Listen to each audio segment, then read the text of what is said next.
Hello అండి, sweet కార్న్తో ఒక snack item ready ఎలా చేయాలో చూపిస్తాను. ఫస్ట్ కార్న్ వేసుకోవాలి. ఆ తర్వాత రవ్వ, ఉప్మా రవ్వ, ఆల్ వెజ్జెస్ అంటే carrots, beetroot, capsicum, spring onion and all mixing. పుదీనా, కొత్తిమీర, అల్లం అన్ని మిక్సింగ్. ఆ తర్వాత పెరుగు, సాల్ట్, ఆ తర్వాత మిరియాల పొడి, పెప్పర్, కొన్ని నీళ్ళతో ఇది మిక్సింగ్ చేసుకోవాలి.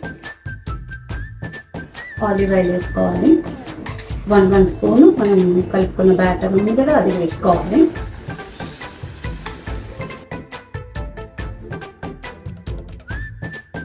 గోల్డెన్ కలర్ వచ్చాక ఇది తిప్పుకోవాలి.